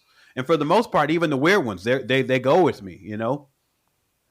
Do you feel like, have people gotten turned on to certain music that way? Like, are you Yeah, I have noticed that like, you know, like there's a couple people. Well, there's one person consistently that's kind of made a playlist where like whenever he listens to the show, he like goes and gets all the songs and adds to this like big playlist on Spotify. And people consult with him to ask him, you know, what songs were, or they'll ask in the chat too. Like, yeah, there's been a few hits that way that like, oh, I didn't know people didn't know about this song, and then they really dig it. So you have like your version of sort of like the breakout songs from like the Paradise Garage or like Tunnel Bangers, basically, like ones that people are like, yeah. Like, and it's funny because every Friday, like, because on a Monday through Thursday, the way that I do it is I have like a program. Like I have shit that I write and say about the day, and we do like a news segment and a weather segment, and we do a thing where we celebrate birthdays called the Birthday Line. And on Fridays we don't do any of that. We just play music until Instagram throws us off because we're breaking so many copyrights. But why did I bring that up to say? Just in terms of like if there's been songs that have been like breakouts, like you were saying, like there's been a few sort of like, and so the list that I have now of songs that I've played on this show, because I make a giant Spotify playlist that I farm these songs from. It's like 600 songs on it, and I used to spend all day on Friday like tripping trying to put together like 30 or 40 new songs to play. And then I realized, wait a minute, these people don't care if I play the same shit over and over again. Like, you know, we're a radio station only on the air for 1 hour a day. Like, if people hear a couple repeats, it's not that bad. But that's when like I started thinking about like, oh, I can remember songs that went well when I played them and play those. So like Fridays we can like play the hits, and I don't have to like rack my brain trying to act like I know all the music in the world. Yeah, because at a point where if you are actively pushing yourself to like, I need to find more music so that I can play it for these people as though this is like a song that I've always liked, that's too much. You're at that point, you're putting too much work into it. It's defeating its own purpose. Absolutely. And there's a lot of different factors too. Like my co-host Video Dave, like he doesn't like as many kinds of music as I like. And so like, I'll play a few songs in a row and he will get completely disengaged. You know what I mean? It's really like, I'm like, oh shit, I gotta play some Hot Tribe Called Quest real fast to get him back going, you know? But there's like all these levers and shit. Like, but even in that, it is like, I am given a lot of leeway to generally play the music that I want to hear and really enjoy myself playing it and singing along. And that's been really fun for me. It's to like have these moments where I'm singing like a Pearl Jam song hella loud. Like it afterwards, I feel like it has benefited me to do so, you know? Like actually just in this moment, the catharsis, the way it would be singing it at an actual karaoke bar is just functioning just purely for me. Exactly. That's so cool. And another thing that it doesn't strike me as a purely pandemic related creative endeavor, but it's something that has been coming out during the pandemic. And I am just super duper enamored by is you have a new a podcast network, but you have the sort of like flagship show is What Had Happened Was, where you interview legendary DJ producer Prince Paul about his career. So it's basically a WTF, but hosted by Open Mike Eagle, where there's only one guest, and it's Prince Paul. And the show is so wonderful. I really can't. I'm just loving it. It's my current like podcast that I'm very much like, I don't know exactly what day it comes out, but I am always like checking the feed for it. It's really, really great.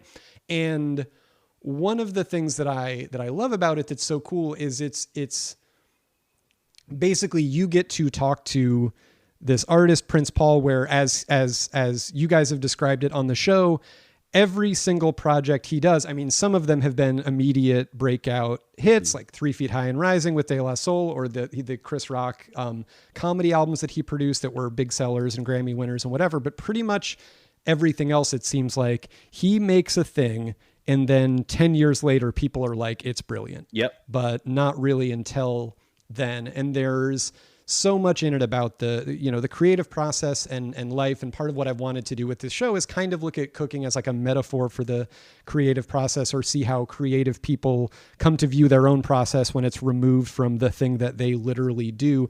Have there been anything, have you had any takeaways yourself in talking to him about like the creative process, or just like having a life in the arts from talking to him so far? I what I'm always fascinated by with him is his attitude about his own creations, in that like I found myself in a position of, and I feel like this is something you hear people do a lot, but like it usually sounds a little put on, but like I genuinely have to remind him that he's a legend.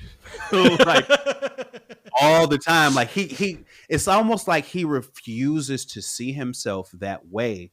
And I think part of that is because he's like, he really, really like lives in the moment. Like in terms of his thoughts about his creativity and his output and what he's doing. Like he doesn't sit and think about 3 Feet High and Rising a lot. Like not the way that I would if I had made 3 Feet High and Rising. I'd be thinking about this shit all the time. You know what I mean? He so in a way he's got this real genuine like removal from or distance between, you know, himself and what we might perceive as his legacy. And to me, like that space between like that's absolutely fascinating to me. And I always find myself drawn to questions that make him like traverse that distance, you know? Absolutely. Yeah, no, I know what you mean. Also, some of it, I mean, I'm also just struck by like, oh, my cat just knocked over an empty LaCroix can. I'm always, I mean, he's still really young, right? Yeah. Like he's in his like early 50s, but you're talking about this guy who's had a career. Like his first big breakout album is in '89, and he was with a group, Stetsasonic, like before that.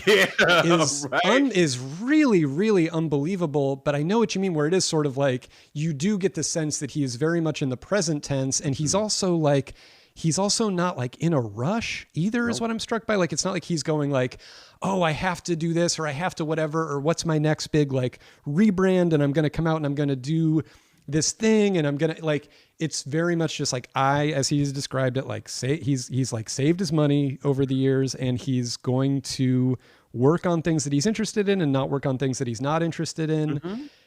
Is so cool to me. And the other thing I'm continually struck by is, and I think some of this is because he's a producer and I'm not in music at all, but it does seem like it falls on him, and definitely like fell on him for a lot of these albums to like, yeah, you have to kind of figure out like, okay, I'm going to sample this, and what artist was that, and how can we track down, like, it seems like he's doing just more, and in terms of like studio hours and stuff, like it's falling on him to do more paperwork than everybody else.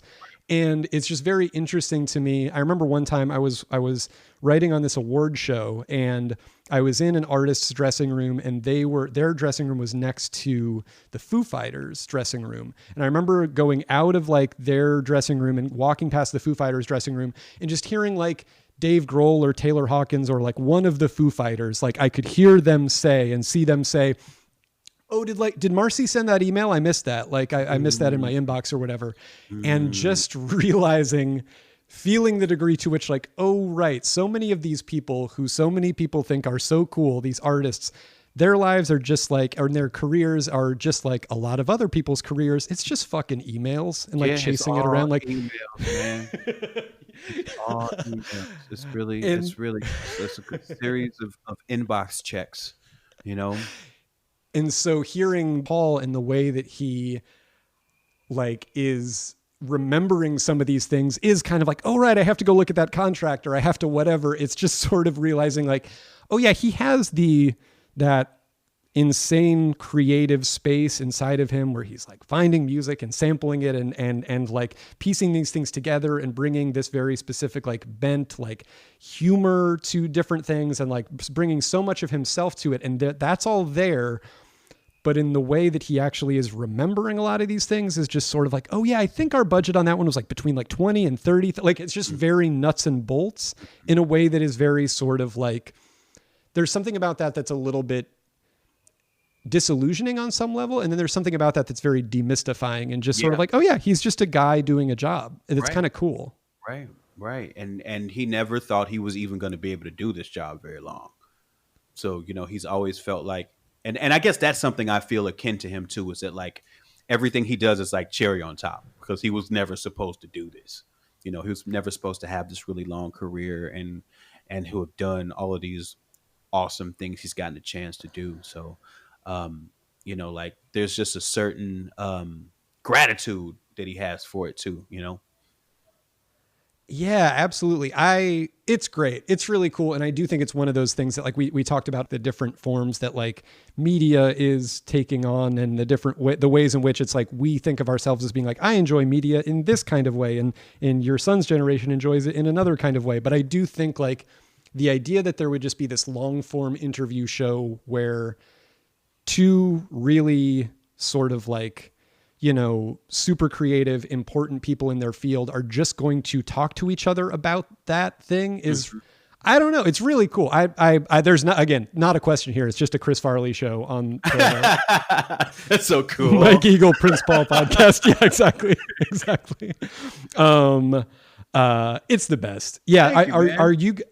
Is there a specific, is there a sort of like, okay, we're going to do 8 of these and then done. So this is just 12. Me asking as a fan. It's going to be 12. And we're as of today or as of yesterday, we're halfway through them. Oh, I'm going to have to, this is the new, like when The Last Dance was on ESPN and you were like, there's 10 of them. That's so many. This is great. It'll last all pandemic. And then it super didn't. So I'm going to have to, okay. Dude, I want you to really know something. And I don't know if this is common knowledge or not, but like, and this is going to sound fucked up, but I like thinking of things in these contexts. Sure. So The Last Dance was every Sunday for what? 5 weeks? I think so. Yeah. I think it was 10 episodes. On that 6th week, we were in the streets rioting. You know, I mean, it's when you think about, when you put it that way, if you look at the sort of weird, sort of like Freakonomics-y ways and different things that affect history, I think you might be onto something there. I just, you know, and I'm about to say something very inhumane. This actually goes against everything I believe because I am like super pro-humanist. But if George Floyd gets murdered 2 weeks earlier, I do not know if history goes along the same lines. I'm not 100% sure. So, hey, everybody, this is my gentle home cooking podcast. And we... No, but I do think, no, I don't think that's a non-humanist thing to say. I mean, obviously we're talking about a human being and somebody whose life was, you know, wrongfully and horrifically dispensed of with like the least amount of just care and whatever. Mm-hmm. And he's become something so much larger in death or whatever, but that doesn't take away from the fact that like he didn't want to be that. Nobody wants to be that. Nobody would choose to be a symbol and not be alive anymore if they could. But I do think it's something where it you know, I don't know. I do know what you mean. And I do think that laying aside the specifics of this one instance, I do think you're right in a larger sense that sometimes history does turn on these weird little instances of timing. I think, you know, that it happened to happen right when suddenly a whole lot of people could pay attention, you know? Mm-hmm. And I do think and I guess my reluctance in saying it is just that I don't want to appear that cynical about people's involvement in protests. Cause I do think, you know, I think the world was changed in some sense in that couple of weeks, but I do wonder what would have happened if people were still if people still had this little pop culture thing to look forward to every week at that point. I don't know, but I it's also too, it's interesting where it's just like, oh yeah, it's The Last Dance. It's like a thing where it's like, we're all looking back on this different time and this different, this past, and we're also looking back on an aspect of it, which is like sports, that is meant to sort of be this thing where we're all sort of stepping away for a second. And this is just this fun thing that we all get really worked up about, but we all on some level know it's a game and it's a safe place for us to exercise certain, just like, I don't know, just a thing to get involved in, like all this other pop cultural stuff. To have feelings, that we've described. You know? Exactly. Yeah. Have feelings in this like safe environment. And I do think it's interesting where it's sort of like taking that, laying aside the timing of it, going like, okay, here's 5 weeks of this. Look back at what you're also, is like a quote unquote simpler time. I often find myself reflexively, because it's when I was a kid, turning the 90s into this like wonderful, safe, happy time that I think is very tempting to do, where it's sort of like, no, I mean, that is when the sort of so many aspects of the horrible society that is currently feels like it's closing in on all of us like a giant set of fucking, teeth, basically. That is when so many of those things were being put into place and forwarded or not fought back against, whatever. I don't know. But like, we were looking back at that, and that a moment in time that gets to feel a little bit like, wow, it was so much different. And then it's sort of like, okay, now you're like out of the past and here's what is currently happening.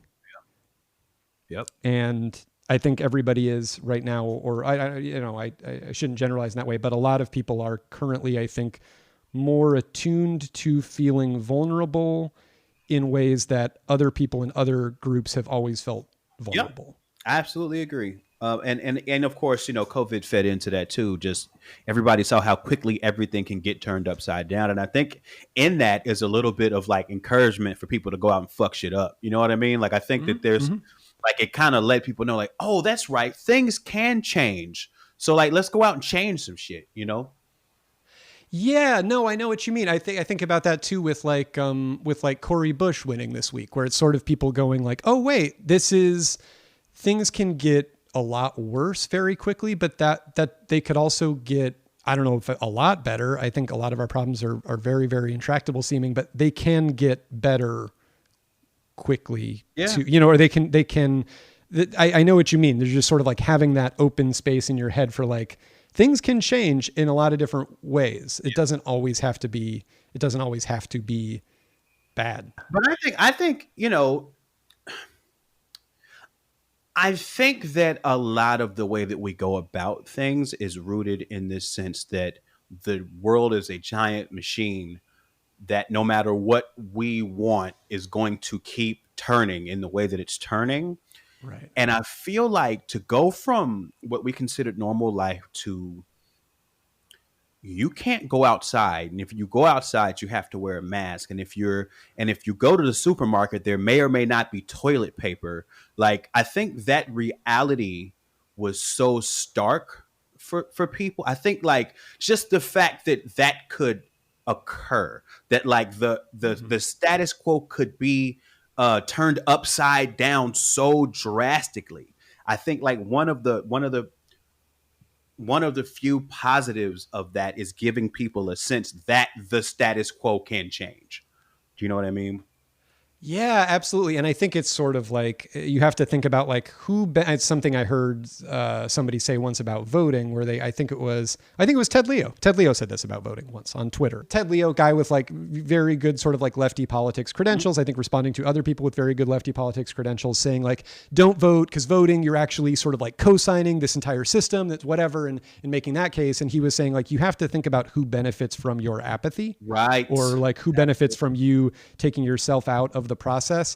And I do think there's really something to what you're saying in terms of people realizing that the world that you're inside of might not be, the rules might not be as sort of defined as you think they are. And like, who benefits from you thinking that? Who benefits from you thinking there's always there's only these rules and there's a ton of shit in terms of that, like, and how much of that sort of like thought technology. Holy shit, I think I'm radicalizing myself on my own podcast.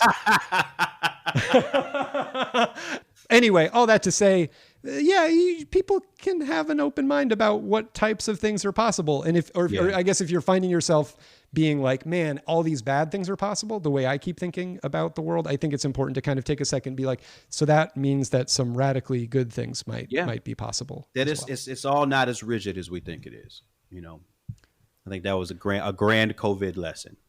So Mike Eagle, final question. If you could, wild subject change, if there was one thing, be it, something that you used to eat growing up, be it something that you, ate in a restaurant once, be it something that somebody used to make, whatever it is, if there was one thing that you could snap your fingers and know how to cook, what would it be? Oh gosh, to make a fantastic lobster would be my choice. I would love to be able to make a fantastic, wonderful smelling, buttery, delicious lobster. I think it's within your reach. I do too. I think the rigidity of me thinking that I cannot make that lobster is falling away. I've never made it. Yeah, I've never made lobster. I've never attempted it. But I think it's one of those things where it's like, I just think they cook really fast in a boiling pot of water. Like, that's all I know about it. Yeah, that's all I know about it too. But I'm sure there's more. Sure. Yeah, exactly. Yeah, that's a good point. Just because that's all I know about something doesn't mean that's all there is about something. And I feel like you got to have a nice little like drawn butter and all that other stuff. What do you associate with lobster? Like, does that bring up a particular memory for you or moment for you, or it's just something you've always liked? Yeah, I think it's just something that's like this. I think for me, there's just very few things that I've liked my whole life. Like my tastes about things tend to evolve and sometimes turn very sharply. But lobster is one thing that I have always enjoyed. And it's there ain't too many other things I could say that about. I think it's out there for you. Yeah. I think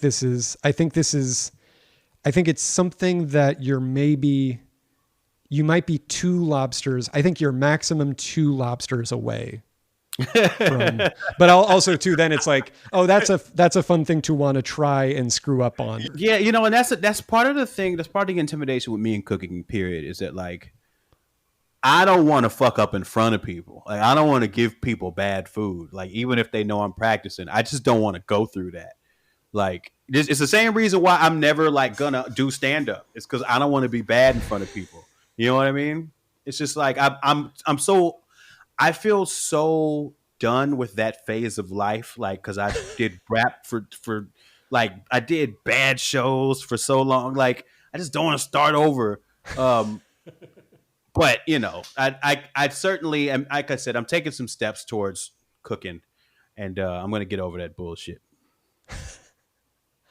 Well, I'm here for it. I encourage it. I think I know what you mean. I'm somebody that also does not like the feeling of being bad. I like the feeling of being instantaneously good at things. I was overpraised for it as a child, and it is something that I am like actively trying to get over as a grown-up. The idea of like, I don't want to do things that I know I'm not good at because I don't like that feeling. Mm-hmm. So I want this for you. I want the lobster, and I want the overall cooking journey. I think it's there. And I think you can also like, it's much more forgiving than I think like a crowd at the Comedy Cellar. You're right. Yeah. I mean, if there's any time to do it, it's now. You know what I mean? So, I had to get my head out of my ass, and I'm gonna find a way to stuff a whole lobster in this air fryer. That's what I'm gonna do. Mike Eagle, thank you so much for joining me. Thank you, man.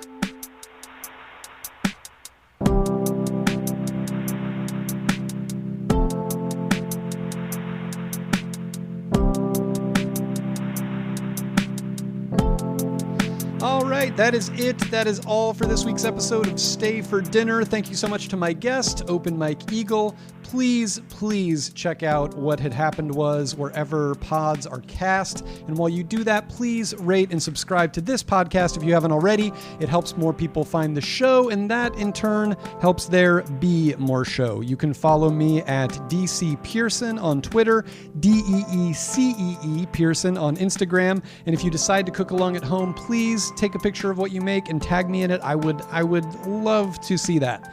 My intro song is July 4th, 2004 by Jason Anderson. My interstitial music is by Advanced Bass, the amazing Owen Ashworth. My podcast art is by Sarah Beacon, that is Becan.